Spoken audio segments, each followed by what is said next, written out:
الله من الشيطان الرجيم. بسم الله الرحمن الرحيم.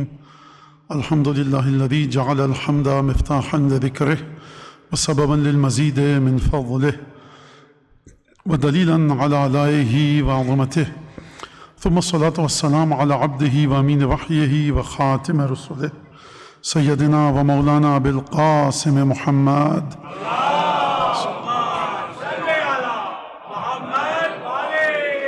وعلى أهل بيته الطيبين الطاهرين الذين أذهب الله عنهم الرجس وطهرهم تطهيرا.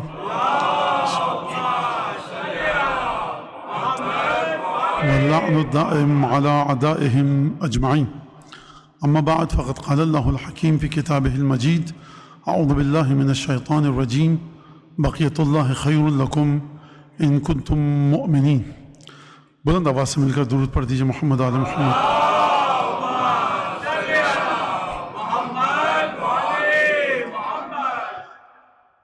نیمہ شعبان بابرکت ترین راتوں میں سے ایک، بلکہ اگر کہا جائے کہ علماء نے جیسا کہ بیان فرمایا ہے کہ کسی حد تک، بلکہ کافی حد تک شب قدر سے مشابہت رکھتی ہے، تو جس کی اہمیت کو اور بڑھا دیتی ہے. اور کوئی لفظ اس گھرانے سے تعلق رکھنے والی کسی بھی ہستی کے لیے کوئی لفظ سوائے قرآن اور حدیث کے ایسا نہیں ہے کہ جو اس گھرانے سے تعلق رکھنے والی ہستیوں کی شان میں بیان کیا جا سکے. اور چہ جائے چہ بے رسے وہ ہستی کہ جس کے دسترخوان نعمت پر ہم اور آپ موجود ہیں، اور وہ ہستی کہ ابھی حدیث میں آپ کے سامنے پیش کروں گا کس طرح سے گفتگو کی جائے اور کس طرح سے بات کی جائے اور کس طرح سے وجود کی برکتوں کو حضرت حجت ابن الحسن کی سمیٹا جائے.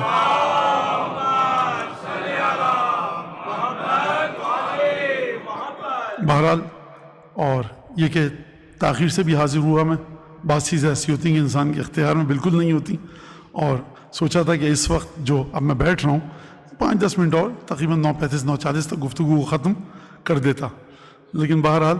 اور یہ تو سب سے پہلے تو یہ کہ یہ رات ہے استغفار کی، دعا کی، عبادت کی. مفاتیح میں تمام اعمال موجود ہیں، اور میں نے پہلے بھی کہا تھا، اس وقت بھی کہہ رہا ہوں کہ اگر آپ یہ سمجھتے ہیں کہ یہاں آج بیٹھ کر آپ اور بیٹھیں گے، تھکن ہوگی، افضل ترین اعمال میں سے ایک عمل زیارت سید الشہداء اور دوسرا 100 رکعت نماز 2 رکعت کر کے ہر رکعت میں الحمد کے بعد 10 دفعہ قل هو اللہ. کھڑے ہو کر نہیں پڑھ سکتے، عادی معمولی طریقے سے بیٹھ کر پڑھیے، کسی طرح سے اس نماز کو پڑھیں. اگر آپ سمجھتے ہیں کہ تھک جاؤں گا اور طاقت نہیں رہے گی، وقت نہیں رہے گا، تو آپ بڑی خوشی سے اٹھ کر چلے جائیں. مجھے بھی خوشی ہوگی اور انشاءاللہ ملائکہ بھی خوش ہوں گے، کیونکہ میرے ان جملوں کو سننے سے بہتر اگر مولانا نے فرمایا کہ 100 رکعت نماز، علماء نے بڑی تاکید کی ہے، زیارت سید الشہداء اور 100 رکعت نماز. اس کے علاوہ جس کے لیے مقدور و ممکن ہے، گھر کی چھت پہ نہیں جا سکتا، صحن میں جا کر دائیں بائیں دیکھ کر آسمان کی طرف رخ کر کے آپ کے ذہن میں السلام علیکم یا ابا عبداللہ وہ جملہ. اگر کسی کی جسمانی حالت کیفیت ایسی ہے، طبیعت خدا نخواستہ ناساز ہے، تو رات بھر بیٹھ کے صلوات استغفار وہ پڑھتا رہے. اور اگر بیٹھ کے نماز پڑھ سکتا ہے صوفے پر بیٹھ کر اشارے سے، تو نماز جعفر تیار، یہ 100 رکعت نماز، 4 رکعت نماز ہے، 2 رکعت کر کے ہر رکعت میں الحمد کے بعد 100 دفعہ قل هو اللہ. اسی طرح زیارت سید الشہداء، شعبان کی زیارتیں ہیں، نیمہ شعبان کی 2 زیارتیں ہیں. آپ دیکھیے گا مفاتیح مختصر سی زیارتیں، اور یہ ایک بڑی اہم چیز ہے کہ زیارت سید الشہداء. اب جو میں آپ کے سامنے بات پیش کرنے والا ہوں، قرآن کی جو آیت میں نے آپ کے سامنے پڑھی، بقیت اللہ خیر لکم ان کنتم مؤمنین، اور آپ سب جانتے ہیں کہ یہ لقب ہمارے آخری آقا کا ہے. بقیت اللہ خیر لکم ان کنتم مؤمنین، بقیت اللہ جس کو اللہ نے بچایا ہو، جس کو اللہ نے باقی رکھا ہو. اللہ نے کروڑوں ہزاروں لاکھوں اربوں کھربوں چیزوں کو بچا کر رکھا ہے، لیکن وہ ہستی کہ جو بہترین معنی اور مفہوم اور مصداق ہے کہ جس کو خدا نے بچایا، کہ جس کے بچاؤ کے ذریعے پوری کائنات بچی ہوئی ہے، وہ ہے حضرت حجت. کہ مولانا فرمایا بی یدفع اللہ البلا، صرف اور صرف میرے ذریعے خدا بلاؤں کو تم سے دور کرتا ہے. اور کیا اس گھرانے کی ہستیوں کے بارے میں کہا جائے کہ کس طرح سے خدا اس گھرانے کے ذریعے بلاؤں کو دور کرتا ہے. اس گھرانے کو چھوڑ دیجئے، ہم نے مراجع کے بارے میں اور مجتہدین فقہا کے بارے میں مستند فقہا سے سنا ہے کہ ان کے ذریعے بلائیں دور ہوتی تھیں. اور نام دے دوں میں آپ کے، خدا زیارت نصیب کر آپ کو جناب معصومہ قم کی، کہ وہاں پر دفن ہے حضرت آیت اللہ عظمہ سید احمد خنساری، جن کے بارے میں ہم نے مستند ترین مراجع سے یہ سنا کہ ان کے ذریعے بلائیں دور ہوتی تھیں. اور روایت بھی ہمارے پاس ہے کہ کوئی مومن واقعی اور حقیقی ہو تو کتنے فرسخ تک خدا عذاب اٹھا لیتا ہے. کوئی اگر صاحب ایمان واقعاً ایسا ہو کہ جو راتوں کو گریہ کرے، اپنی توبہ کرے عبادات کی وجہ سے، خوف خدا، خشیت الہی کی وجہ سے، اور واقعاً صاحب ایمان ہو، صاحب عمل ہو، اور راتوں کو اٹھ کر تہجد میں گریہ کرے، خدا اس گریے کے ذریعے، روایت کے اندر موجود ہے، علامہ مجلسی نے نقل کیا، ایک پوری قوم پر رحم فرماتا ہے، قوم پر رحم فرماتا ہے. لہٰذا یہ ایک عام مومن کی بات ہو رہی ہے. تو اب جا کر دیکھیے کہ وجود مبارک حضرت حجت ابن الحسن صاحب العصر والزمان.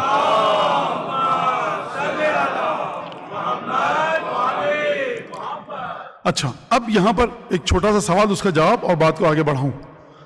مولانا اتنی تاکید کیوں ہے امام زمانہ کے بارے میں؟ اور 11 امام ہمارے اور بھی تو ہیں.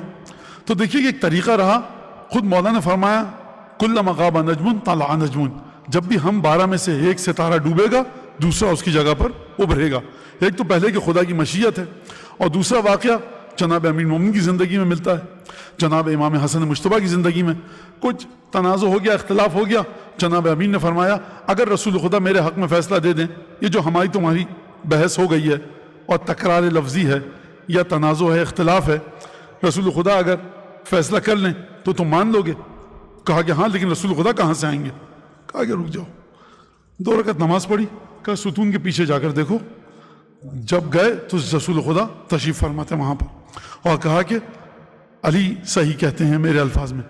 دوسرا واقعہ امام مجتبیٰ کا، کہ جب امام مجتبیٰ پر اعتراض کیے لوگوں نے تو فرمایا اگر میرے والد بزرگ جناب امیر المومنین فیصلہ کر دیں تو کیا مان لو گے؟ کہا وہ کہاں سے آئیں گے، وہ تو شہید ہو چکے ہیں، میرے بقول تمہارا کام نہیں ہے، مانو گے کہ نہیں؟ بالکل. مولانا نے کچھ زیر لب دعا پڑھی، نماز پڑھی، اب نہ جانے کیا ذکر تھے. جناب امیر المومنین 2 زانو تشریف فرماتے، کہا کہ دیکھو لیس بمیت من مات منا، ہم میں سے جو مر جائے اسے مردہ مت سمجھنا، جو ہم میں سے مر جائے اسے مردہ مت سمجھنا، جو ہم میں زندہ ہے اور کائنات جس کے قبضے قدرت میں ہے.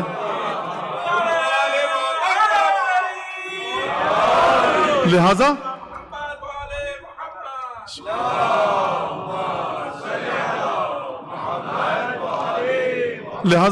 فرمایا یعنی کیا مطلب؟ جناب امیر المومنین کی امامت ختم ہو گئی، امام حسن علیہ السلام کی امامت ختم ہو گئی، سید الشہداء کی امامت باطل ہو گئی، امام سجاد کی امامت ختم.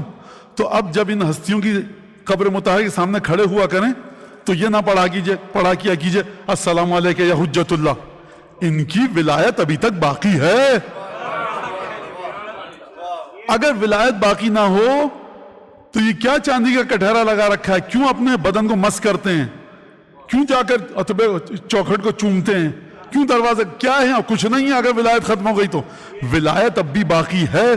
لیکن جناب امیر نے فرمایا اس روایت کے مطابق دیکھو ہم زندہ ہیں، اور میرے بقول میں اس میں اضافہ کروں ہماری ولایت بھی زندہ ہے، ہمارے اختیارات زندہ ہیں، لیکن آج حجت تم پر میرا بیٹا حسن مجتبیٰ ہے.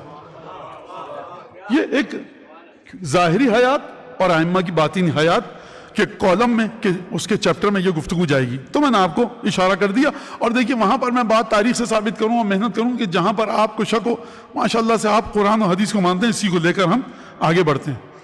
تو سب سے پہلی بات تو یہ کہ بقیت اللہ خیر لکم ان کنتم مومنین. اگر اس آیت کو حضرت حجت کے وجود مبارک سے جوڑ کر دیکھیں کہ جو جڑی ہوئی ہے، تو اس کا مطلب یہ کہ غیبت کبریٰ میں جس چیز کو سمجھو کہ یہ میرے لیے بہتر ہے، اس سے کہیں بہتر حجت ابن الحسن ہے. کائنات پوری ایک طرف ہو جائے، اس سے بڑھ کر بہتر حجت ابن الحسن ہے. کسی کو اگر اپنی داد رسی کے لیے سمجھیں کہ ہماری مشکلات کو فنا حل کر دیں گے، دائمی طور سے ہر زندگی سے مشکلات ختم ہو جائیں گی، دنیا سے مشکلات ختم ہو جائیں گی، یاد رکھنا خدا نے صرف ذمہ داری لی ہے جناب سیدہ کے فرزند کی، جو حضرت حجت ابن الحسن ہے. یعنی بقیت اللہ خیر لکم. خدا نے نہیں فرمایا کس سے بہتر ہے بقیت اللہ، ہر وہ چیز جو تم تصور کرو اس سے بہتر ہے.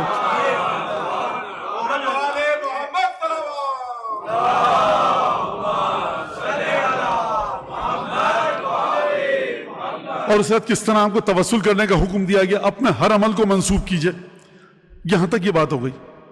اب یہ میں آپ کے سامنے ایک اعتراف کروں، تقریر تیار کرتا ہے انسان، روایت، حدیث، قرآن کی آیت، ائمہ کی تفسیر جو ائمہ نے بیان فرمائی، اور چیزوں کو دیکھتے ہیں کیا چیز کس سے جوڑ رہی ہے، کیا لفظ کس کا معنی کیا ہے۔ تو خود ہمیشہ جب معصومین کے حوالے سے گفتگو ہوتی ہے تو میری سمجھ میں نہیں آتا کہ کس چیز کو آخر میں بیان کیا جائے اور کس چیز کو شروع میں۔ مسئلہ اتنا مشکل ہے، واقعاً پیچیدہ ہے، لیکن بہرحال گفتگو کو میں آگے بڑھاتا ہوں۔ وہ یہ کہ آپ اگر کسی چیز کی قدر و قیمت کو سمجھیں گے، کیسے سمجھیں گے؟ اس کے مقابلے میں یا اس کے ساتھ جو چیزیں ان کے ذریعے سمجھا جائے گا۔ 4 انگلیوں میں کتنی طاقت تھی جنگ خیبر کے وقت؟ سب 44-45 انسان مل کر دروازہ کھولتے تھے، تو یہ تو بات ثابت ہو گئی کہ 44-45 سے زیادہ 4 انگلیوں میں طاقت تھی۔ اب حقیقی طاقت کتنی تھی یہ تو اللہ جانے۔ اگر یہ کہا جائے کہ صاحب یہ آپ کی سمجھ میں آ گیا کہ اتنی طاقت تو تھی، کسی حد تک ذہن میں واضح ہوا۔ گفتار کی طاقت کتنی تھی پہلے بھی بتا چکا ہوں، الف کے بغیر کوئی گفتگو ہی نہیں کر سکتا عربی میں، 4 جملے نہیں بول سکتا۔ نقطے کے والے حرف کے بغیر با، تا، فا، جیم، خا، رے، زے، زال، اس کے بغیر گفتگو ہو ہی نہیں سکتی جس پہ نقطے لگے ہوئے۔ تو آپ کا اور ہمارا مظلوم آقا آیا، کیا گفتگو کر رہے تھے بھائی؟ یہ کہہ رہے تھے، وہیں پر جناب امیر استادہ ہوئے اپنے مقام پر اور ایک خطبہ بغیر الف کے دے دیا ایک دن کا۔ تو آپ سمجھ گئے کہ صاحب علم اس مقام پر تھا۔ تو جب اس کے بعد اور بات آگے بڑھتی رہے تو ایک دفعہ فرمایا کہ انفسنا و انفسکم، کہ دیکھو یہ روح رسول خدا ہے۔ اب اس سے بڑھ کر کوئی بات نہیں ہے۔ تو آپ چیزوں کو، اشیاء کو، شخصیات کو سمجھتے ہیں کبھی کسی سے جوڑ کر اور کبھی کسی کے مقابلے پر لا کر۔ آپ کے پاس ایک پتھر تھا، شیشہ تھا ترشا ہوا، آپ گئے، اس نے کہا صاحب کیا لے کے گھوم رہے سونار کے پاس؟ یہ 2-3 ہزار 5 ہزار روپے کا۔ ہم کو تو ہیرا دے کے گیا تھا کوئی۔ کہا دیکھیے اس کے مقابلے میں ہم اتنے ہی پیسے دے سکتے ہیں۔ ایک دفعہ آپ لے کر گئے، اس نے یہ کہاں سے ملا؟ کہا جا رہے تھے پہاڑ میں مل گیا۔ کہا سرکار اس کی قیمت کروڑوں روپے اور ترش گیا تو اربوں روپے ہو جائے گی، تو اس کے مقابلے میں جو چیز دی گئی تو آپ کی سمجھ میں آیا کہ کتنی بے قیمت تھی اور کتنی باارزش اور قدر و قیمت کی مالک تھی۔ یہ اگر آپ نے بات سمجھ لی تو میں صلوات اللہ وسلام علیہ اور واقعاً کہ کیا کہا جائے، کس طرح سے گفتگو کی جائے، اور یہ بھی ہے کہ جس ہستی کا دسترخوان، یعنی ہماری سانسیں جس کے صدقے میں، ہماری بچیوں کو جس کے وجود کے ذریعے شرم اور حیا اور جناب سیدہ کی مودت عطا ہو رہی ہے، ہمارے بچے جس کے ذریعے اپنے عزاداری اور مودت کے مقام پر، یہ اس ہستی کی دعاؤں کا نتیجہ ہے۔ یہ جو آپ یہاں بیٹھے ہیں، یہ محمد و آل محمد صلوات،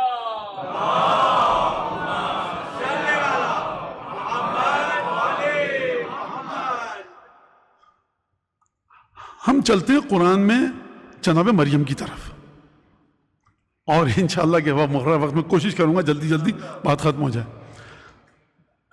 خدا کی مشیت و مرضی علی عجب ہے۔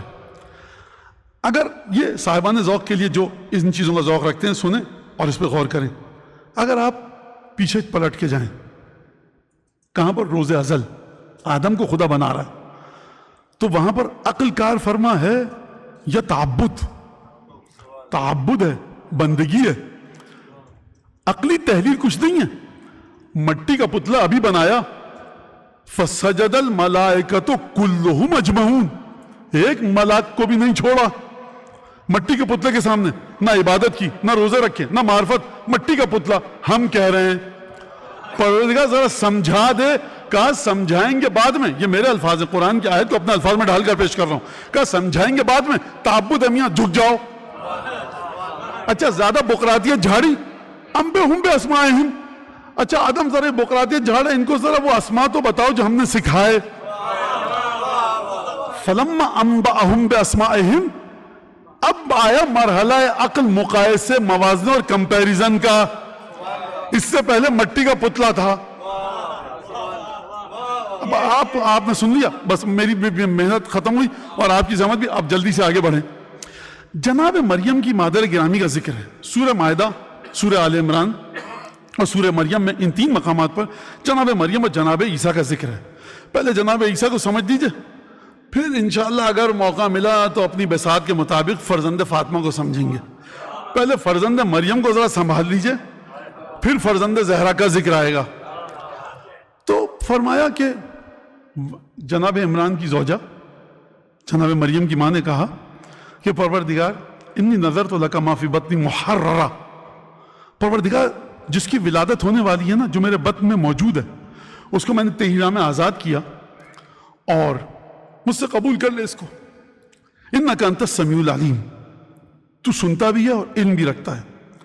یہ جو سمیع العلیم ہے نا، یہ اسی آیت کے آخر میں ہے کہ جو آیت ہر امام کی ولادت کے فوراً بعد اس امام کے دونوں شانوں کے بیچ میں فرشتہ لکھتا ہے چھٹے امام کے ارشاد کے مطابق.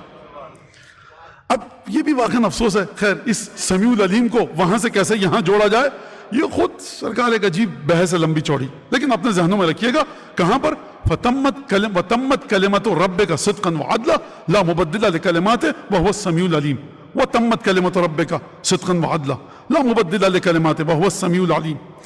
خدا کا کلمہ تمام ہو کر رہے گا، صدق اور عدل کے ساتھ تمام کلمے تمام ہوئے اپنے مقام تک پہنچے، اور وَتَمَّتْ كَلِمَةُ رَبِّكَ صِدْقًا وَعَدْلًا، اور ایک جو کلمہ ہے وہ بھی اپنے مقام پر پہنچ کر رہے گا، اس کے کلمات میں کوئی تبدیلی نہیں لا سکتا. تو یہ کلمات جلدی سے آپ کی مشکل کو حل کروں، یہ انہی 12 کی بات ہو رہی ہے. اگر اجنبی ہوں، بیگانہ ہوں 12 کے 12 اس آیت سے، تو چھٹے امام کیوں فرمایا کہ دونوں شانوں کے بیچ میں لکھتا ہے ملک آ کر. بات ختم ہو گئی. کہا اور پھر اس کے بعد فلما وضعتها، جب ولادت ہوئی تو دیکھا ہاں یہ کیا ہوا، رب انی وضعتها انثى، یہ لڑکی کی ولادت ہوئی ہے، لڑکی کو کیسے بیت المقدس میں بھیجوں اکیلے تنہا نہ محرموں کے درمیان، انی وضعتها انثى. پھر فرمایا خدا نے واللہ اعلم بما وضعت، خدا خوب جانتا تھا کہ کیا ولادت ہوئی ہے. خدا کو پروردگار اب کیا کروں. اچھا جب یہ مسئلہ ہو گیا، اس کے بعد پروردگار عالم نے آگے چل کے گفتگو کی جناب مریم کی مادر گرامی کی زبان میں. فرمایا کہ انی سمیتها مریم، میں نے اس کا نام مریم رکھا، وانی اعوذها بک وذریتها من الشیطان الرجیم. پروردگار میں نے اس کا نام مریم رکھا اور اس کو اور اس کی ذریت کو تجھے پناہ میں دیا شیطان رجیم کے مقابلے میں. اب کوئی مریم کی ماں سے پوچھے کہ آپ کو کیسے پتا کہ مریم کی یہاں کوئی اولاد ہوگی بھی کہ نہیں ہوگی. بہرحال اب یہ ایک الگ گفتگو ہے. سمیتها مریم وانی اعوذها بک وذریتها من الشیطان الرجیم. پروردگار میں نے اس بیٹی کو جس کا نام مریم ہے اور اس کی اولاد کو تیری پناہ میں دیا شیطان رجیم کے مقابلے میں. پروردگار نے فرمایا فتقبلا، تو پروردگار عالم نے مریم کی ماں سے اس مناجات اور دعا کو قبول کیا بقبول حسن. خوب توجہ کیجئے گا، خوب توجہ کیجئے، قرآن کی آیت ہے، ایک لفظ پروردگار عالم نے اضافی نہیں رکھا ہے اور آپ کو اندھیرے میں نہیں چھوڑا کہ جب فرزندان فاطمہ کی فضیلتوں کو سمجھو تو سمجھو کہ کس کی فضیلتوں کی بات ہو رہی ہے. جب یہ ایسے ہیں تو وہ کہاں ہوں گے. اگر خدا یہ فرما دیتا فتقبلہا، پروردگار عالم نے قبول کر لیا، بات ختم تھی. جس کو پروردگار قبول کر لے تو قبول ہو گیا، لیکن پروردگار اس قبولیت کی خوبصورتی کو بھی بتانا چاہتا تھا. فرمایا فتقبلہا، مریم کی ماں کے رب نے جس سے مریم کی ماں نے مناجات کی قبول کیا اس مناجات کو بقبول حسن، بڑے خوبصورت قبولیت کے ساتھ. اب یہ خوبصورتی کہاں تک جائے گی یہ آپ اپنے ذہنوں میں توجہ رکھیے گا.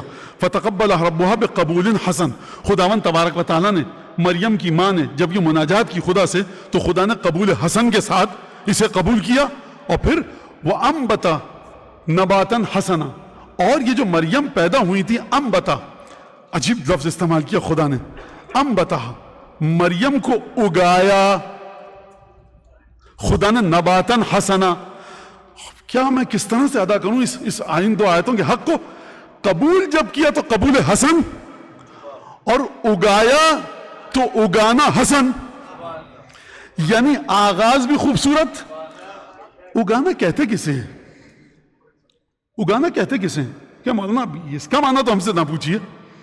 اگانا کہتے ہیں آپ نے آم کی پیڑ کی آم کی گٹلی لی، بو دی زمین میں، آپ کے ہم نے اگایا ہے آم کی گٹلی اگائی ہے، اب وہ بڑھ رہی ہے، آپ چھوڑ کے چلے جائیے، جانور کھا جائیں، چڑیاں ہیں اس کے اوپر، اس کو کھا جائیں نقصان، آپ حفاظت کرتے رہیں گے۔ تو پروان چڑھانا، بہت شکریہ، پروان چڑھانا، بتا کا معنی اگانا ویسے، لیکن پروان چڑھانا اس لیے میں نے نہیں کیا کہ وہ تربیت کے معنی میں ربا یربی تربیتاً، وہ ایک الگ مرحلہ ہے، لیکن بہرحال پروان چڑھانا، چھوڑ کے چلے جائیں آپ درخت کو، پروان نہیں چڑھے گا، اچھے طرح سے اگے گا نہیں، نشو نما نہیں ہوگی، گرو اور گروتھ نہیں ہوگی، رشد نہیں کر سکے گا۔ تو آپ اس کا خیال رکھتے ہیں۔ اچھا درخت کیسے ہو گیا؟ اچھا درخت ہم نے صاحب جب سے اگایا بہترین طریقے سے اگایا، کیڑوں سے محفوظ رکھا، چڑیوں سے محفوظ رکھا، جانوروں سے محفوظ رکھا، سورج، ہر چیز بڑی بہترین، تبھی تو اتنا بہترین ہے۔ سرکار یہ آپ کی محنت ہے، پھل بہترین نکلتا ہے، جس کے بارے میں خدا کے انبتا، خداون تبارک و تعالی نباتن حسن، جب نباتن حسن آیا وکفلھا زکریا، یہ مرحلہ آ گیا آپ کے ذہن میں، یہ کس کی بات ہو رہی ہے؟ یہ جناب مریم کی بات ہو رہی ہے، ابھی ہم عیسیٰ تک پہنچے نہیں ہیں۔ لہذا جب عیسیٰ کی بات آئی تو خدا نے فرمایا ایک تو ولادت، جب ولادت ہوئی تو کیا ہوا؟ واقعہ آپ کے سامنے، مریم یہ کیا ہوا؟ یہ نہایت نامناسب اور نہایت ہی معاذ اللہ، یعنی میں انگریزی کے ایک لفظ سے سہارا ہوں، تلخی کم ہو جائے گی، پرائڈ اور رسپیکٹ اور ڈگنیٹی اسٹیک پہ لگا دی خدا نے، یعنی مریم کی حیثیت خطرے میں پڑ گئی۔ وہ 2-4 گھنٹے مریم نے کس کرب میں گزارے سوائے خدا اور مریم کے کوئی نہیں جانتا، امتحان سے گزری، پھر اس کے بعد کہا ما کان ابوک امرأ سوء وما کانت امک بغیا، یا اخت ہارون یہ کیا کیا تم نے؟ ماں باپ نیک تھے، بچے کی طرف اشارہ کیا، اور بچہ بول اٹھا انی عبداللہ آتانی الکتاب وجعلنی نبیا وجعلنی مبارکا اینما کنت واوصانی بالصلاۃ والزکاۃ ما دمت حیا ولم یجعلنی جبارا شقیا وبرا بوالدتی ولم یجعلنی جبارا شقیا والسلام علی، اور سلام ہے مجھ پر، جناب عیسیٰ فرما رہے ہیں جس دن میں پیدا ہوا، جس دن میں مروں گا، اور جس دن مجھے قیامت میں اٹھایا جائے گا۔ اس آیت کا ترجمہ آپ 10 دفعہ سن چکے ہیں، پھر سن لیجئے۔ فرمایا میں خدا کا بندہ ہوں، جھولے میں پڑا ہوا بچہ کہہ رہا میں خدا کا بندہ ہوں، انی عبداللہ، سب پتا ہے آپ کو، میں کوئی نئی بات نہیں بتا رہا، انی عبداللہ آتانی الکتاب۔ عیسیٰ کو عبودیت کا بھی علم ہے، کتاب کا بھی علم ہے، آتانی الکتاب۔ جب عیسیٰ 15 سال کے ہوں گے 4 آیتیں اتریں گی، جب 20 سال کے ہوں گے 200 آیتیں اتریں گی، جب 25 سال کے ہوں گے تو ذرا مشکل آیتیں اتریں گی کہ عیسیٰ سمجھ تو لیں۔ عیسیٰ فرمایا میاں یہ باتیں اپنے پاس رکھو، آتانی الکتاب، ہیں جھولے میں، کتاب آ چکی ہے سینے پہ، آتانی الکتاب۔ اچھا اب بھی شک ہے کون سی کتاب؟ عبودیت کے بارے میں شک ہے کہ عیسیٰ کی عبودیت کون سی؟ ختم کلام فرمایا وجعلنی نبیا، مجھے نبی قرار دیا، اور پھر فرمایا کہ کسی چیزوں کا مجھے حکم دیا۔ اب یہ بات ہو گئی، اب جب عیسیٰ بڑے ہوئے، یاد ہے نانی نے کیا کہا تھا عیسیٰ کی؟ میں اس مریم کو اور اس کی اولاد کو خدائے بزرگ و بالا، خدا بزرگ و برتر کی پناہ میں دیتی ہوں، انی اعوذھا بک وذریتھا من الشیطان الرجیم۔ پروردگار نے کیا فرمایا تھا؟ فتقبلها ربها بقبول حسن۔ دیکھو مریم کی ماں، یہ جو تم نے ہم سے دعا کی ہے نا کہ اس کو تم ہماری پناہ میں دے رہی ہو، تو ہم نے قبول کر لیا، اب اس کی اولاد ہماری پناہ میں رہے گی۔ غور فرمایا آپ نے کس طرح سے پناہ میں رہے گی؟ نہ مریم پر شیطان کا کوئی قابو چل سکے گا، 4 خواتین میں سے ہیں، اور عیسیٰ اس طرح سے خداوند تبارک و تعالیٰ نے خوبصورت طریقے سے اگایا مریم کے وجود کے ایک خوشنما متبرک پیڑ کو جس کا نام عیسیٰ ہے، اس خوبصورت انداز سے اگایا کہ قرآن میں جس نبی نے ایسا معجزہ دکھایا ہی نہیں جیسا عیسیٰ نے۔ اور پھر پروردگار نے کہا دیکھو عیسیٰ یاد کرو اس وقت کو، اس عجیب جملہ ہے، تخلق من الطین کہیئۃ الطیر باذنی فتنفخ فیہا فتکون طیرا باذنی وتبرئ الاکمہ والابرص باذنی وتخرج الموتى یا تحیی الموتى یا احیی الموتى، مختلف الفاظ ہیں۔ اب آپ سمجھے کہ خدا نے جو کہا تھا میں نے تمہاری دعا کو اے مریم کی ماں بڑے خوبصورت طریقے سے قبول بھی کیا، اور میں نے مریم کی شخصیت کو اور مریم کی ذریت کو انبتا، انبات، اگایا، پروان چڑھایا بڑے خوبصورت طریقے سے۔ خدا نے تو کہہ کر آیت کو ختم کر دیا، لیکن اب خدا بتانا چاہتا ہے کہ خوبصورتی کس مقام پر تھی۔ مریم کو 4 خواتین میں سے ایک قرار دیا، اور جناب عیسیٰ کا مرتبہ یہ کہ جناب عیسیٰ کیا کہا دیکھو عیسیٰ مٹی لو، مورت بناؤ پرندے کی، اس میں پھونکو، پرندہ بن کر اڑ جائے گا، پھونکو، کوئی دعا ہوا نہیں پڑھو، پھونکو. تو یہاں سے آیا دم عیسیٰ ید بیضا. دم عیسیٰ یعنی عیسیٰ کی پھونک، دم عیسیٰ یعنی عیسیٰ کے نفس، یعنی عیسیٰ کی سانسیں. فتنفخو، جب پھونکو گے فتکون طیرا باذنی، یہ پرندہ بن کے اڑ جائے گا. 80 رکعت نماز پڑھوں پروردگار، 100 رکعت، کتنی دفعہ قل ہو اللہ پڑھوں، استغفار، پھونکو، پھونک دو. قرآن کے الفاظ ہیں، تنفخو فتکون طیرا باذنی وتبری الاکمہ والابرص. اور مادرزاد نابینا کو، جو بطن مادر سے نابینا پیدا ہو، آج تک سائنس ٹھیک نہیں کر سکی ایسے نابینا کو، تم اس کو بھی ٹھیک کر دو گے. کیسے صاحب؟ وہ اتنا پتا وہ پیڑ کا لو اور وہ ملاؤ اس میں یہ موجود، ہاتھ پھیرو گے مسئلہ حل ہے. جو برس کا مریض ہوگا، اجارنا اللہ انشاءاللہ کہ نستجیر باللہ من ذلک، خدا تمام مومنات کو ہر قسم کی تکلیف دہ بیماریوں سے دور رکھے بحق کے وجود و مبارک حضرت حجت ابن الحسن سلام اللہ علیہ انشاءاللہ. تو تم ہاتھ پھیرو گے.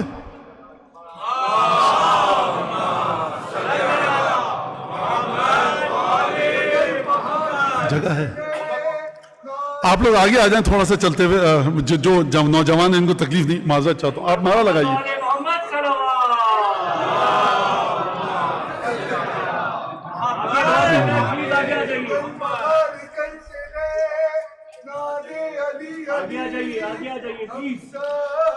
ٹھیک ہے، ہو گئی جگہ، میں دیکھ رہا ہوں اوپر سے. ہاں ہو گئی.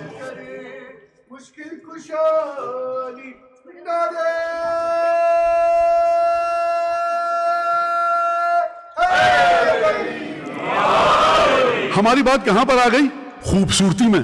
تقبلها ربها بقبول حسن وانبتہ اللہ نباتا حسن. اگایا خدا نے خوبصورت، قبول کیا خوبصورت طریقے سے. اور اس کے بعد جب عیسیٰ کی ولادت ہوئی تو جناب مریم کے سامنے جبرائیل جب آئے تو جناب مریم دیکھ کر خوفزدہ ہو گئیں. ایک مقام پر ایک مرد، ایک انسان نامحرم آ جائے تو فرمایا انی اعوذ بالرحمن منک ان کنت تقیہ، اگر تم متقی ہے تو میں خدا رحمان کی پناہ میں جاتی ہوں. تو اس کے بعد گفتگو تمام کی تمام اس فرشتے کی، کس کے ساتھ؟ جبرائیل کی، جناب مریم کے ساتھ قرآن مجید میں موجود ہے. تو یہاں پر اب عقد الدرر کے اندر شافعی مذہب کے علماء ہیں، اور یہ کئی ساری کتابوں میں موجود ہے جو میں دیکھ پایا اور جہاں کے چیک کر پایا. ظاہر سی بات ہے کہ بغیر دیکھے چیک کرے، کافی کتابوں میں موجود ہے. ہمانیوں تو واضح ہے کہ جب ظہور ہوگا، اب جناب عیسیٰ کیا کام کر رہے ہیں؟ جناب عیسیٰ کام کر رہے ہیں کون سا؟ کہ جو پروردگار عالم کی خصوصیت ہے، یحیی الموتى ویمیت الاحیاء، مردوں کو زندہ کرتا ہے، زندوں کو مار دیتا ہے. تو خدا کی اجازت سے جناب عیسیٰ حیات بانٹ رہے ہیں. جب حیات بانٹ رہے ہیں، اب عقد الدرر میں روایت لکھی کہ جناب عیسیٰ نازل ہوں گے آسمان سے زمین پر، اور اس کے بعد اقامت کہی جائے گی. عقد الدرر کی روایت پڑھ رہا ہوں، ہماری عبارت نہیں ہے. تو حضرت مہدی کہیں گے وہاں کے مطابق کہ آئیے آپ نماز پڑھائیے. حضرت عیسیٰ یہ نہیں کہیں گے آپ نماز پڑھائیے، کہیں گے انما اقیمت الصلاۃ لک، یہ نماز ہے ہی آپ کے وجود کی برکت سے.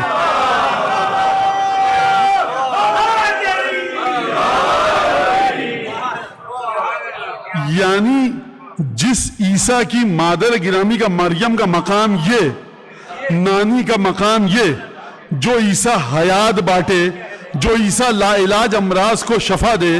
حضرت ابراہیم کی زبان سے خدا نے قرآن مجید میں فرمایا اذا مرضت فہو یشفین، شفا خدا کی طرف سے ہے، موت خدا کی طرف سے ہے، حیات خدا کی طرف سے ہے، بیماریوں کا علاج خدا کی طرف سے ہے. لیکن جناب عیسیٰ سے اتنی محبت ہوئی پروردگار عالم کو، مریم کی ماں عیسیٰ کی نانی نے نہ جانے کس انداز سے مناجات کی کہ عیسیٰ اتنا پسند آئے.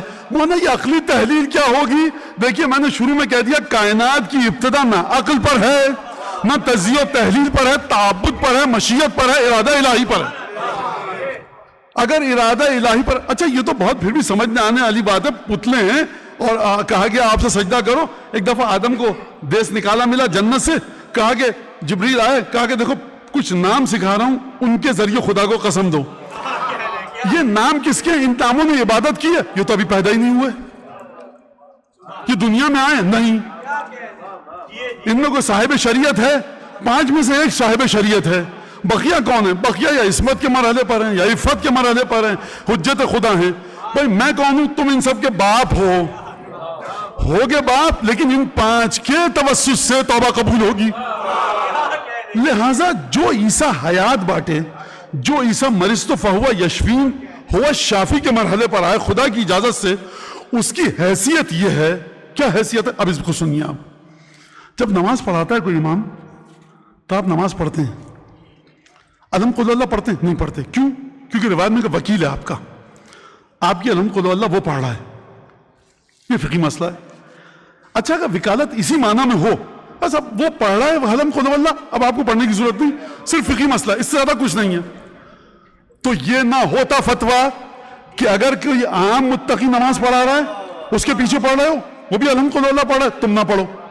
اچھا وہاں پر ایک مرج تقلید پڑھا رہا ہے جو متقوی اور پرہیزگاری کے بلند مقام پر ہے. اب اس کی جماعت میں مت جاؤ, اس کی جماعت میں جاؤ.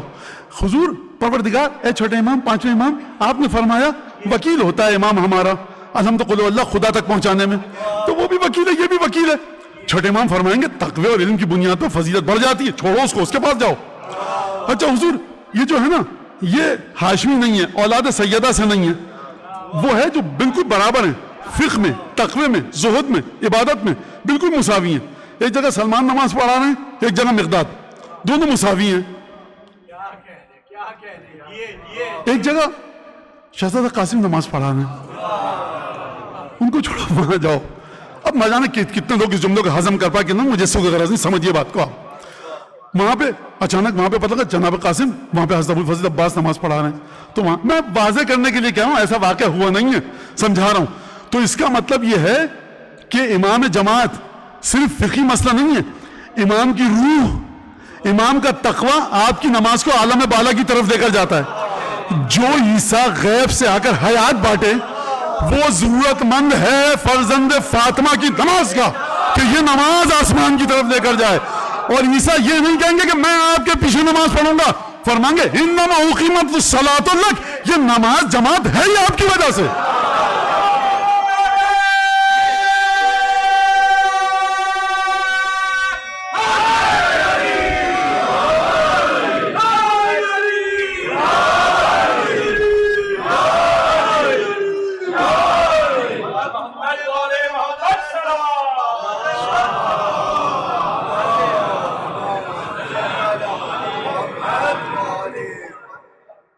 وہ مریم تھی اور وہ مادر مریم تھی, وہ مریم تھی, وہ مادر مریم تھی. کیا خیر چھوڑیے اس بات, وہ مریم تھی, وہ مادر مریم تھی. نہیں جب آپ مقابلہ کرنے پر آتے ہیں تو یہ انبیاء اور ان کی جو والدہ ہیں ان کو ذرا وہ آپ ایسے, تو یہ میں نے کہا ہے یہ جا کر آپ شیخ صدوق سے لڑیے, شیخ مفید سے لڑیے, جا کر اپنے فقہا سے لڑیے, انہوں نے روایت نقل کی ہے. سرکار یہ نسلی توہین نہیں ہے, اصل میں آپ ابھی تک اسی توہم پرستی میں ڈوبے ہوئے ہیں, اسی خرافات میں ہیں آپ کہ اہل بیت کا مقابلہ آپ سے اور مجھ سے ہے. مقابلہ آپ سے ہے ہی نہیں, کیوں فضول میں اپنے آپ کو تھکا رہے ہیں؟ سب مگر سے بے حیثیت, اس کا مقابلہ کا عقاب ہے آسمان پیما سے, آپ کیا بات کر رہے ہیں؟ لہٰذا وہ مادر مریم تھی, کہا پروردگار میں نے اس کی ذریت کو تیری پناہ میں دیا. اور یہ مریم تھی, انی اعوذ بک, انی اعوذ بالرحمن, دیکھ جبرائیل مجھے نہیں پتا تو کون ہے, میں شاید خدا رحمان کی پناہ میں جا رہی ہوں, ان کنت تقیہ, اگر تو متقی ہے, اپنے آپ کو خدا کی پناہ میں لے کر جا رہی ہیں. خوف ہوا, نامحرم کون آ گیا, مریم کو علم نہیں تھا, تو وہ مادر مریم تھی کہ خدا کی پناہ میں دے رہی ہیں. یہ جناب مریم ہے جو خدا کی پناہ کی حفاظت چاہ رہی ہیں جبریل کے مقابلے میں, کیونکہ نہیں پہچانتی تھی. وہ مادر مریم تھی, مادر مریم کی اولاد تھی, یہ رسول خدا کی اولاد ہے. آپ کیا پڑھتے ہیں, ان کو کوئی شیطان کی پناہ میں نہ دے, ان کو کوئی یہ جرت نہ کرے کہ ان کو شیطان کی پناہ میں دے. ان کے تعارف کا آغاز یہ انما یرید اللہ, اور ان کا دوسرا تعارف یہ جو آج ہمیشہ آپ زوال کے وقت جو پڑھتے ہیں, خوب غور سے سنیے گا, زوال کے وقت کیا دعا پڑھتے ہیں آپ؟ اللہم صلی علی محمد وآل محمد شجرة النبوة وموضع الرسالة ومختلف الملائكة ومعدن العلم. اللهم صل على محمد وآل محمد. الفلك الجارية في اللجج الغامرة يأمن من ركبها ويغرق من تركها. المتقدم لهم مارق والمتأخر عنهم زاهق واللازم لهم لاحق. الكهف الحصين وغياث المضطر المستقيم وملجأ الهاربين وعصمة المعتصمين. سمجھیے اولاد سیدہ کو اولاد سیدہ کے ذریعے. وہ عیسیٰ کی ماں تھی، پروردگار اس کو شیطان کی پناہ میں دیا. یہاں پر یہ نہیں کہا جا رہا کہ آل محمد شیطان سے دور ہیں، کہا جا رہا ہے اگر پناہ چاہتے ہو خدا کی، عالم غیب کی پناہ جو عالم ظاہر میں آئی، یہ وہ شروع ہوگی علی بن ابی طالب سے، ختم ہوگی حجت بن الحسن پر.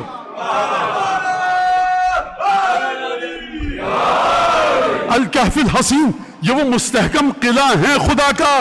وغیاث المضطر المستقیم، وہ شخص جو مدد چاہتا ہے، مرحلہ استقرار میں ہے. دنیا کے ہر انسان سے امید ٹوٹ چکی ہے کہ کون میری مدد کرے گا. یہ وہ دروازہ، ہر طرف سے امید ٹوٹ جائے، یہاں پر آؤ. نماز پیچھے پڑھنے کا فلسفہ ہی یہ ہے کہ تمہارے ذہن میں آخری مرحلہ کیا ہے انسانوں، کہ کوئی حیات دے دے، حیات دے دے، حیات دے دے.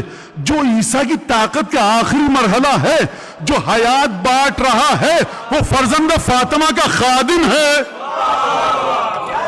اب آپ بتائیے فرزند فاطمہ کیا بانٹے؟ اگر حجت بن الحسن مردوں کو زندہ کریں تو یہ تو کام ہمارا خادم کر رہا ہے.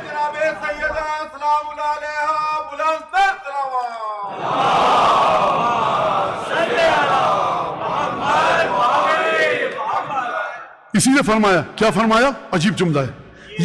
یہ تمام خصوصیات حجت ابن الحسن صاحب العصر والزمان میں آئیں کیسے؟ زیارت میں جا کر دیکھیے. اللہم واحفظ فیہ رسولک. پروردگار حجت ابن الحسن کی ذات میں اپنے رسول کی حفاظت فرما. یہ جملہ کیا ہے؟ کیا مطلب ہے اس کا؟ اس کا میں مطلب آپ کو بتاؤں اپنی ٹوٹی پھوٹی زبان میں. آپ بڑھئی ہیں، آپ لوہار ہیں، آپ سونار ہیں، آپ ڈاکٹر ہیں، آپ بہت اچھے تیراک ہیں. لوگوں نے آپ کے تمام ہنروں کو دیکھا، بڑھئی، سونار، لوہار. آپ ہیرے کو تراشتے ہیں، بڑا اچھا، دنیا میں کوئی ثانی نہیں ہے آپ کا. آپ کی اولاد بالکل ہو بہو اسی طرح. کہنا ہے سرکار آپ تو جو کام کر رہے ہیں بالکل لگتا ہے کہ آپ کے والد کا وجود آپ میں سما چکا ہے. لہذا کہا جا رہا ہے پروردگار یہاں پر دعا نہیں ہے بلکہ دعا کے ذریعے آپ کو سمجھایا جا رہا ہے کہ دیکھو تم اس بات پر ایمان رکھو کہ وجود مبارک حجت ابن الحسن صاحب الامر کے اندر رسول خدا کا وجود متبلور متجسم ہے. اسی لیے رسول خدا نے فرمایا خلقہ خلقی، مہدی کا اخلاق میرا اخلاق ہے، اس جیسا نہیں ہے، وہی ہے. اور ادھر دعا میں فرمایا زیادہ واحفظ فیہ رسولک. پروردگار اپنے رسول کے وجود کو بچا کے رکھ حجت ابن حسن کے وجود میں. وہ وسیع رسولک، اور رسول خدا کا وسیع اسد اللہ الغالب امیر المومنین علی بن ابی طالب کے وجود کو بچا کر رکھ. وہ عجیب. درود پڑھیے محمد علی محمد.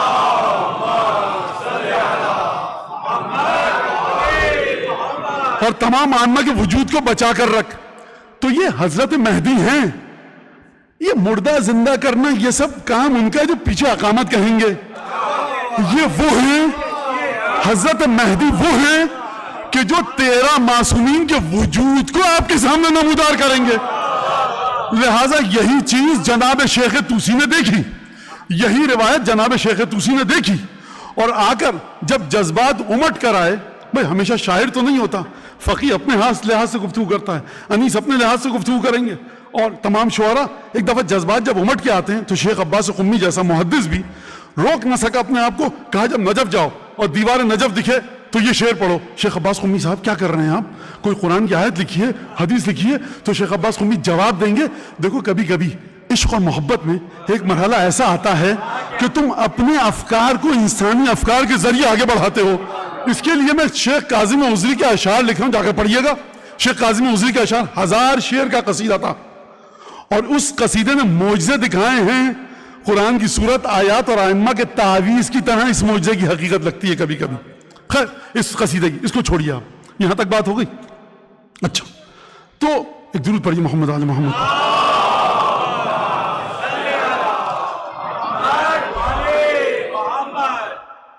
تیرہ کے تیرہ معصومین کے وجود کو بچا کر رکھ. کس میں؟ حضرت حجت میں. کیا مطلب؟ اسی لیے وظائف الابرار آپ سب کیے ہیں. وظائف الابرار آپ سب کیے ہیں. کیا ہے وہاں پر جملہ؟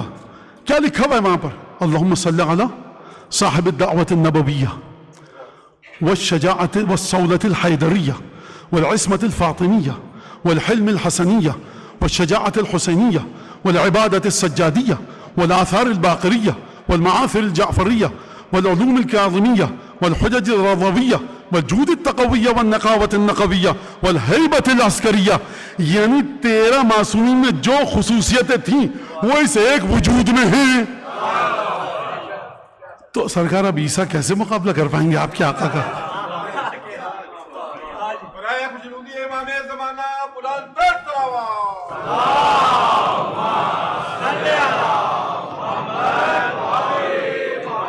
دوسرا جملہ ذرا المنتہى الیہ مواریث الانبیاء ولدیہ موجود آثار الاصفیاء.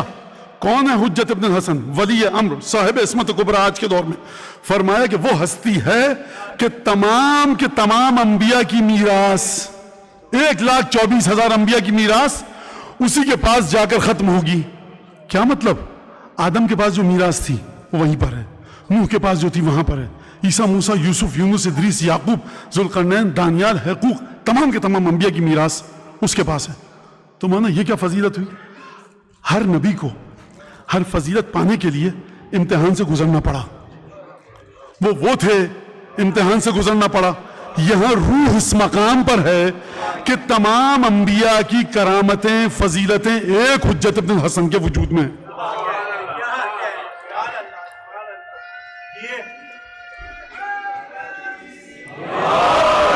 آخری جملہ عجیب ہے. السلام علیکہ یا ربیع الانام. حضرت عیسیٰ کیا کرتے تھے؟ مردوں کو زندہ کرتے تھے. جب بہار آتی ہے جاڑے کے بعد، یہاں تو خیر نہیں دکھتی لیکن ہمارے بعض علاقوں میں جائیے آپ دیکھیے تو ہے. سلالہ میں جائیے تو جیسے ہی آتا ہے وہ خریف کا موسم، تو حضرت عیسیٰ کیا کرتے تھے؟ مردے کو جان دیتے تھے. بہار کیا کرتی ہے؟ سوکھے ہوئے درختوں کو، آپ ایک ہفتے پہلے گئے، جاڑا، سردی، برف ہر جگہ، درخت بالکل برہنہ ہو چکے ہیں اور تمام پتے پھول سب جھڑ چکے ہیں پیڑوں سے. آپ چلے گئے شہر سے، ایک مہینے بعد آئے، آپ نے کہا یہ سڑک تو بدل گئی. بدلی نہیں ہے، وہی ہے. بہار آ چکی ہے، پیڑوں پر پتے نمودار ہو چکے ہیں. بہار یہ کرتی ہے کس کے ساتھ؟ درختوں کے ساتھ. حضرت حجت کون ہے؟ السلام علیکہ یا ربیع الانام. یعنی جب ظہور فرمائیں گے کائنات میں خدا کے جتنے بندے ہوں گے وہ اگر چاہیں گے کہ ان کے وجود میں نورانیت آئے اور وہ اس حیات کے مرحلے پر آئیں کہ جہاں پر ایمان حقیقی کے مرحلے تک پہنچ سکیں، حجت ابن الحسن کے وجود کی برکت سے ہے. یہ وہ تھے جو ٹھوکر مار کر کہتے تھے قم باذن اللہ. کائنات کی بہار نہیں ہے، کائنات کی بہار وہ ہے کہ جو فرزند فاطمہ ہے.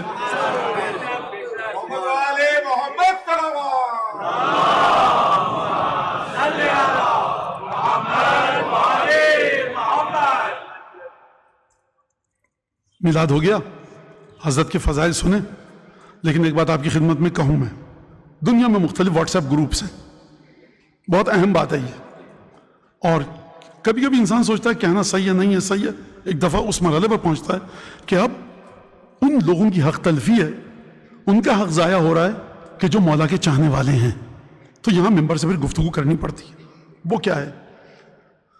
گروپ پہ درخواست آئی کسی کی، فلاں مشکل میں، فلاں مشکل میں. اس گروپ میں فرض کی 100 200 300 لوگ ہیں. ایک شخص ہے جس کو پیغام بھیجنے والے کی وثاقت پر اعتماد نہیں ہے. اعتماد ہی نہیں، جھوٹا سمجھتا ہوں میں اس کو. ایسے جھوٹ ہے آپ کی، نہیں سچا ہے لیکن جس کو دے رہا ہے وہ جھوٹا ہے. میں نہیں دے رہا، جھوٹ ہے آپ کی. یہ سچا ہے، جس کو دے رہا ہے وہ بھی سچا ہے لیکن میرے پاس پیسے نہیں ہیں، تب بھی جھوٹ ہے. سب چیزوں کو سچا مانتے ہیں، آپ کو علم ہی نہیں ہوا. نیک انسان ہے، اب آپ کو علم ہی نہیں ہوا، آپ کی جھوٹ ہے. لیکن جو شخص وہاں بیٹھا ہے گروپ میں، اور اگر گروپ اتنا بڑا ہے کہ 1 1 ریال 500 500 پیسے لوگ دیں تو وہ مرنے سے بچ جاتا وہ شخص بخدا. یہ جو میں نے تقریر کی ہے آج اس لیے کہ حضرت کا حق ضائع نہ ہو، حضرت کے فضیلت پہ، ورنہ مجھے پوری کی پوری تقریر انفاق پہ کرنی تھی. ممدین کا حق ضائع ہو رہا ہے. 250 لوگ ہیں گروپ میں، اگر 2 ریال بھی دے ہر شخص مہینے کا 500 ریال. میں نے کہا مولانا ہمیں نہیں پتا تھا، چھوٹ ہے آپ کی، آپ کے پاس نہیں تھا، چھوٹ ہے آپ کی. مولانا ہم جھوٹا سمجھتے ہیں، چھوٹ ہے. جو سچ سمجھ رہا ہے اور جو مانتا ہے کہ یہ بات صحیح ہے وہ نہیں دے رہا. یاد رکھیے یہ مسئلہ اس طرح سے دین نہیں ہے. جب آپ کا موبائل کام نہیں کرتا تو کیا وجوہات ہوتی ہیں اس کی؟ کبھی بیٹری ختم ہو جاتی ہے، کبھی آپ ریڈار بوسٹر جو اینٹینا اس کی حد سے باہر چلے جاتے ہیں، کبھی آپ کا موبائل میں کوئی خرابی ہے، کبھی اسپیکر خراب ہے، کبھی مائکرو فون خراب ہے، کبھی کچھ 10 چیزیں ہو سکتی ہیں. اسی طرح سے امام زمانہ تک پہنچنے کے لیے یہ صرف نماز روزہ فلاں چیز کافی نہیں ہے. ہر چیز کہ جو امام نے بتائی وہ کرنا ضروری ہے. اولاد کی سب سے بڑی حفاظت کے لیے چھپ کر صدقہ دیجئے، خیرات کیجئے. یہ مولانا تربیت خدا گواہ ہے، خدا گواہ ہے. میں نے دیکھا ہے ایسے لوگوں کو کہ انہوں نے اپنے آپ کو پڑخچے اڑا دیے، اپنے آپ کو کرچی کرچی کر لیا، شروع سے رکھا، اولاد کی تربیت نہیں ہوئی، بد کردار ترین اولاد نکلی. اور ایسے لوگ ہیں جنہوں نے معمولی سی نماز روزہ، بہترین متقی اولاد نکلی. یہ ہو کہاں سے رہا ہے؟ یہ ہو کہاں سے رہا ہے؟ اس کا مطلب ہے کہ پس پردہ کوئی ہستی ہے جو آپ کے اور میرے عمل کو دیکھ رہی ہے. یاد رکھیے اس کو بڑی سنجیدگی سے لیجئے، تمام کی تمام چیزوں کو. اب یہ میں نہیں کہہ رہا کہ یقیناً جھوٹے لوگ ہیں، سچے بھی ہیں، آپ کے علم کے مطابق ہے، آپ کی استعداد کے مطابق ہے. 10 کروڑ روپیہ رکھا ہے میرے پاس، حج پہ نہیں جا رہا. لوگ کہہ رہے ہیں ارے مولانا کے پاس نہیں ہے تو اتنا 10 کروڑ روپیہ رکھا ہے میں جا سکتا ہوں، نہیں جا رہا. خدا کو پتا ہے، مجھے پتا ہے، اس کے مطابق خدا میرے ساتھ برتاؤ کرے گا. چاہے لاکھ آپ سمجھے مولانا بڑے متقی ہیں، واجبات کو ادا کرتے ہیں، اتنا بڑا واجب چھوڑ رہا ہوں میں، مثال دے رہا ہوں اس بات کی. لہٰذا اس کو خوب اچھی طرح سمجھیے. اور قضاء حاجت مومن، قضاء حاجت، آج آپ کو جانا ہے 100 رکعت نماز، 4 رکعت نماز، وہ 100 قل اللہ والی نماز، جعفر تیار، دعا کمیل، دعا فلاں، دعا فلاں. آپ دیکھتے ہیں ایک شخص کوئی بیمار ہے، کوئی اس کے پاس بیٹھنے والا نہیں ہے. واللہ کسی مرجع سے پوچھ لیجئے، آپ وہاں جا کر 1 گھنٹہ اس کے پاس رہیں، تمام کی تمام زندگی بھر کی عبادتوں سے افضل ہو شاید. آپ سمجھیے اس بات کو، سمجھیے. پڑوس میں کوئی جس کے دل میں، اچھا ایسے کیسے ہو سکتا ہے کہ جس محبت پہ آپ سینہ تان کے گردن اکڑا کر قبر میں اترنے کی تیاری کریں جس کی محبت کے ذریعے، وہی محبت کسی اور کے دل میں اور آپ اس کو نادیدہ لے لیں؟ کیسے ہو سکتا ہے یہ؟ بات ختم ہو گئی میری. اب ایک قصے کی طرف چلیے. ایک قصہ میں نے پچھلے سال سنایا تھا، خدا طول عمر دے. حضرت آیت اللہ العظمیٰ عالم وقت زعیم حوزہ علمیہ قم وحید خراسانی صاحب آخری کردار ہیں اس واقعے کا. وہ جناب نمازی نے، آیت اللہ نمازی نے مستدرک کے سفینۃ البحار کے مقدمے میں یہ واقعہ لکھا ہے کہ جو میں پچھلے سال شاید کبھی مجھے نہیں یاد، اور تو وہ وہاں پہ لکھا ہے، وہ میں بتا چکا. اب میں دوسرا واقعہ بتاتا ہوں. ناقل کون ہے راوی؟ حضرت آیت اللہ العظمیٰ شیخ لطف اللہ صافی گلپایگانی، انتقال ہو چکا ہے، 103 سال کی عمر میں انتقال ہوا تھا. کون تھے یہ؟ تھے حضرت آیت اللہ العظمیٰ سید محمد رضا گلپایگانی کے داماد. کون محمد رضا گلپایگانی؟ آغا خوئی کے بعد بہت بڑی تعداد نے رجوع کیا تھا، قم میں ہوتے تھے. ان کا انتقال ہوا 92-93 میں شاید. تو آیت اللہ لطف اللہ صافی گلپایگانی اس واقعے کے راوی ہیں. یعنی کیا مطلب؟ یعنی انہوں نے کہا کہ یہ وثاقت اس کی حاصل ہو چکی ہے، توثیق ہو چکی ہے اس واقعے کی. انہوں نے کہا کہ ایک صاحب تھے، کیا نام تھا ان کا؟ الحاج احمد عسکری. 3-4 نوجوان تھے، وہ میکینک تھے، گاڑی کے میکینک. کہنے لگے کہ احمد عسکری صاحب آپ چل رہے ہیں، قم جا رہے ہیں ہم تو گاڑی لے کر زیارت کے لیے. یہ واقعہ کب کا ہے؟ آج سے تقریباً 58 سے 59 سال، 58-59 ایئرز پہلے کا. آپ 60 سال کر لیجئے. چل رہے ہیں، چلیے گاڑی میں بیٹھے چلے. جو لوگ قم جا چکے ہیں وہاں پر آیت اللہ العظمیٰ خوئی نے مدرسہ بنوایا ہے، اس کا نام ہے مدینۃ العلم. وہ قم سے باہر ہوتا تھا کسی زمانے میں, ابھی 10 12 15 سال پہلے تک باہر ہوتا تھا, اب کا نہیں پتا کتنا اندر آ چکا. بہرحال وہاں بیابان تھا پورا. تو جب داخل ہوئے تہران سے آتے میں, جو انٹرنس ہوتا ہے, ناکا کہیے آپ, ٹول کہیے, تو وہاں پہ گاڑی خراب ہو گئی. اب یہ تینوں جو بھائی تھے, دوست تھے, میکینک تھے, انہوں نے گاڑی کا انجر پنجر کھولنا شروع کیا. اور یہ جناب الحاج احمد عسکری کہیں گے بھائی وہ لوٹا ہے, مجھے قضاء حاجت کے لیے جانا ہے, اور کافی دیر میں سفر طے ہوتا تھا, 60 سال پرانی بات کہہ رہا ہوں. کہا کہ ٹھیک ہے لوٹا جائیے آپ, جب تک گاڑی صحیح ہوگی ہم آپ کو بلا لیتے ہیں. تو وہ لوٹا لے کر گئے اور انہوں نے دیکھا کہ ایک نہایت خوبصورت نورانی سبز امامے میں, سبز امامے کا مطلب ہے سید, اور نہایت نورانی, تقریباً 30 سے 40 سال کے درمیان, اور ناک ایسی, بھویں ایسی, رخسار ایسے, اور رخسار پر جو تل ہے وہ ایسا, اور بڑا سا نیزہ ہے اس کے پاس, ابا قبا سبز امامے میں, اور وہ زمین پہ لکیر کھینچ رہا ہے. انہوں نے کہا یہ طالب علم نوجوان ہے, فالتو وقت ہے اس کے پاس, بجائے درس پڑھنے کے یہ آ کر کھینچ رہا ہے, کوئی دیکھے گا تو کیا مذاق اڑائے گا علماء کا. تو کہنے میں نے کہا کہ اس سے جا کر کہتا ہوں کہ یہ کھیل تماشا بند کرو سید, نوجوان ہے, آ کے درس پڑھو, یہ کیا بیابان میں نیزہ لے کر لائن لگا رہے ہو. تو میں نے کہا پہلے میں اپنا قضاء حاجت کر لوں. تو دور گیا میں کہ وہ نہ دکھے مجھے, ظاہر سی بات ہے زمین بیابان. تو سید نے کہا وہاں مت بیٹھ کر قضاء حاجت کرو, وہاں مسجد ہے. میں نے کہا چٹیل میدان, میں نے کہا اچھا یہ دیندار آدمی تھا, کہنا مسجد کو نجس کرنا اس وقت حرام ہے کہ جب مسجد بن چکی ہو. یہاں کون مسجد بنا رہا ہے, کوئی علامت بھی نہیں ہے. خیر اس نے کہنا سید اولاد پیغمبر ہے, خوب بچے سید ہے, اور کہا میں دوسری جگہ چلا گیا دور کہ مجھے نہ دیکھ سکے. اور میں نے طہارت کی اور جو وضو وغیرہ کر کے آیا. میں نے کہا کہ سید بات سنو, نوجوانوں وقت ضائع مت کرو کھیل میں, اور یہ ٹینک توپ کا زمانہ ہے, ایٹم بم بن چکا ہے, یہ نیزہ لے کے کہاں گھوم رہے ہو, جا کے درس پڑھو. اور دوسری بات مسجد تو نہیں بنی ہے یہاں پر, تم نے مجھے کیوں منع کیا کہ قضاء حاجت کرنے سے. اس نے کہا کہ یہاں پر مسجد بنے گی, اور جہاں تم بیٹھ رہے تھے وہاں پر مسجد کی محراب بنے گی, جہاں امام کھڑے ہو کر نماز پڑھائے گا, امام جماعت. کہا کیوں؟ کہا کہ کیونکہ یہاں پر فاطمہ زہرا کے ایک فرزند کا خون بہا ہے, اس لیے ہم یہاں مسجد بنوائیں گے. اچھا اس شخص کی ابھی تک سمجھ میں نہیں آیا کہ اس نے میرا نام کیسے لیا, احمد عسکری, اور کہنا میں یہاں اس سے نشان لگا رہا ہوں. کہا پھر اس کے بعد یہاں پر ایک امام باڑہ حسینیہ, اور جب اس کا امام حسین کا نام دیا اس سید نے تو بے اختیار بلک کے رو پڑا نام لیتے ہی. کہ وہ ایسا رویا کہ احمد عسکری کہتے ہیں میں بھی رونے لگا. کہنا یہاں پر مسجد بنے گی, وہ محراب کی جگہ ہے, اگر اب جانا تو بتایا وہاں جو تم بٹھایا تھا میں نے تم کو, وہاں بیٹھو, کیونکہ وہاں دشمن قتل ہوئے تھے اس سید کے جہاں محراب بنی ہے, تو قضاء حاجت وہاں کرو جا کر.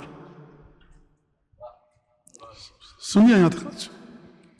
کہا کہ تم مجھ سے ایک وعدہ کرو. کیا کہ مسجد بنائے گا کون سا یہاں پہ سید اس بیابان میں, نام کیا ہے؟ کہا ید اللہ فوق ایدیہم. میں نے کہا ٹھیک ہے, خدا کا ہاتھ تمام ہاتھوں کے اوپر ہے, لیکن نام تو بتاؤ کیا ہے. ید اللہ فوق ایدیہم. اب سید تھا, میں نے بھی کہا نوجوان سے کیا بحث کروں. کہیں گا تم مجھ سے ایک وعدہ کرو حاج احمد عسکری, کہ جب یہ مسجد بن جائے گی تو تم یہاں پر کتابیں, لائبریری بھی بنے گی, لائبریری کے لیے کتابیں تم تحفے میں دو گے. کہا 3 شرطیں ہیں اس کی سید, 3 شرطوں پہ دوں گا. کہا بتاؤ.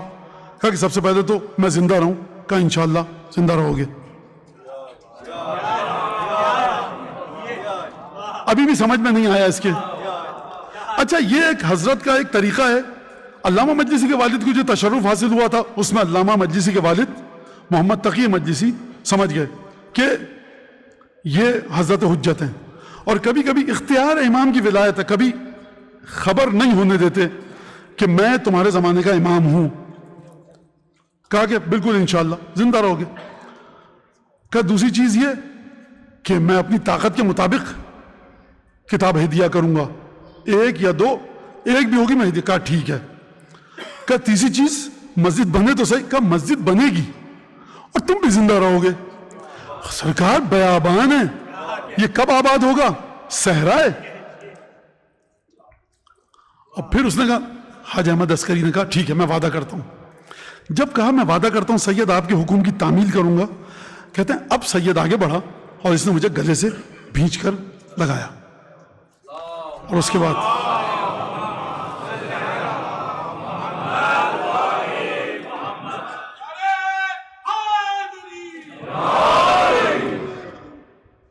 کہا کہ ٹھیک ہے خدا حافظ. میں نے بھی خدا حافظ کہا, آیا سڑک پہ آیا, بات کی, ہاں بھائی کیا ہو گیا کام؟ میں نے کہا ہاں میں. تو دیر کیوں لگی؟ میں نے کہا تم بتاؤ گاڑی صحیح, کہا گاڑی اچھی ہو گئی صحیح اب چلیے. دیر کیوں لگی؟ کہا 2 منٹ کا کام تھا قضاء حاجت تو خیر, لیکن میں یہ سید نے وہاں روک لیا تھا مجھے, عجیب ٹینک کے زمانے میں نیزہ, اور بہرحال بات اس نے ایسی کی. میں گفتگو کرنے لگا, کہنا کہاں پر؟ کیا یہ سامنے؟ کہاں پر؟ کہ یہاں تو ہم نے کسی کو دیکھا نہیں. اب بیابان ہے, عام آدمی ہو تو چلنے میں 10 منٹ میں غائب ہو سکتا ہے, نہیں آدھے گھنٹے میں بھی غائب نہیں ہو سکتا. پیدل جائے گا, کوئی گاڑی نہیں. کہا یہاں پر. اب کہہ رہے ہیں سید جناب احمد عسکری کہہ رہے ہیں میں پریشان, گاڑی میں بیٹھا, میرے منہ پہ چھینٹے دیے گئے, پانی دیا گیا, اور میں بالکل سن. زیارت کی حضرت معصومہ کی, گئے جمکران, آپ سب جانتے ہیں مسجد جمکران گیا زیارت کے لیے. زیارت کے لیے گیا, نماز پڑھ کے بیٹھا ہوا تھا, تو میرے برابر میں ایک سید جس کے پاس سے عجیب خوشبو آ رہی تھی, اور اس نے مجھے ایک نصیحت کی. سید شیخ احمد عسکری نے نہیں بتایا کیا نصیحت, اس نے مجھے نصیحت کی. جب نصیحت کی تو اس کے پاس سے وہی آواز تھی جو سید کی تھی, لیکن شکل دوسری تھی اس کی, اور عجیب خوشبو تھی اس کے پاس سے. کہا کہ پھر میں نے گفتگو کی. جب میں آیا میں نے کہا کہ اس سے گفتگو کر رہا تھا. کہ کون؟ آپ تو اکیلے بیٹھے تھے. تو کہا کہ اس نے جو مجھ سے گفتگو کی اس کے بعد میرے بدن پہ ایسی کپ کپی اور تھر تھری تاری ہوئی کہ میں گر پڑا اور ہوش میں آیا. لوگوں نے پانی ڈالا, گاڑی میں بٹھایا. خیر جب احمد عسکری تہران گئے تو وہاں کے ایک بڑے بزرگ عالم سے ملے, واقعہ بتایا. تو اس عالم نے کہا کہ شک نہیں کرو, یہ تمہیں دیدار نصیب ہوا, تم خدمت میں پہنچے ہو حضرت کی. اور اس کے بعد جب مسجد بنی وہ وہاں پر آئے تو کہا مسجد کس نام سے بنے گی؟ سید یہ تو بتاؤ مسجد کس نام سے بنے گی؟ کہا مسجد بنے گی امام حسن مجتبیٰ کے نام سے. اور بنائے گا کون؟ ید اللہ فوق ایدیہم. یہ دوبارہ آئے زیارت کے لیے, دیکھا وہاں مسجد بنی ہے. کہا مسجد کون سی مسجد ہے, نام کیا ہے؟ کہا مسجد امام حسن مجتبیٰ. اب ان کا جھٹکا لگا. کہا بنائی کس نے ہے؟ کہا ید اللہ رجبیان نے. اس سید نے کیا کہا تھا؟ ید اللہ فوق ایدیہم, ید اللہ رجبیان. کہتے ہیں میں تہران گیا, 400 کتابیں میں نے اپنی ذاتی مال سے خرید کر اس کتاب خانے کو ہدیہ کی, اور وہ مسجد اب بھی الحمدللہ موجود ہے. اور قوم کے بڑے بڑے اساتذہ وہاں پر پہلے نماز پڑھاتے تھے, اب کا نہیں پتا مجھے, 12 نماز جماعت ہوتی ہے. اور یہ نقل کیا حضرت آیت اللہ العظمہ لطف اللہ صافی گل پیگانی نے. تو یہ بتانے کا مقصد کیا ہے؟ مقصد ہے کہ ہمارے اعمال پر ناظر ہیں اور تمام کی تمام چیزوں کو دیکھ رہے ہیں. وقت بہت ہو گیا, بس یہاں پر میں بات کو ختم کروں. بہت معذرت چاہتا ہوں, میں جلدی گھڑی کی طرف دیکھ کر اپنی گفتگو ختم کرنا چاہتا تھا. اللهم صل على محمد وعلى محمد. اللهم كل وليك الحجة ابن الحسن صلواتك عليه وعلى آبائه في هذه الساعة وفي كل ساعة وليا وحافظا وقائدا وناصرا ودليلا معينا حتى تسكنوا أرضك طوعا وتمتعوا فيها طويلا. ایک مریض مومن سید فرقان حیدر, اور جتنے بھی مریض بیمار علیل ہیں آپ کی نظر میں, مجھ سے جن لوگوں نے درخواست کی ہے, مومنات کی نظر میں جو گھر پہ بیٹھے دیکھ رہے ہیں, بعد میں دیکھیں گے, ان سب کی نیابت میں خصوصاً قسم دیتے ہیں خدا کو, حضرت حجت کی سید فرقان حیدر کو شفا کامل عاجل عنایت فرمائے. اللهم كل وليك الحجة ابن الحسن صلواتك عليه وعلى آبائه في هذه الساعة وفي كل ساعة وليا وحافظا وقائدا وناصرا ودليلا معينا حتى تسكنه أرضك طوعا وتمتعه فيها طويلا. ایک دفعہ الحمد, ایک دفعہ قل هو اللہ پڑھ کے سورہ فاتحہ کی درخواست معصوم علی ابن محمد علی راشد, مرحوم آغا ہاشم جعفری, سید بشیر حسن ابن سید امیر حسن, سید آصف علی جعفری, سید نسرین آصف, سید محمد علی بشیر,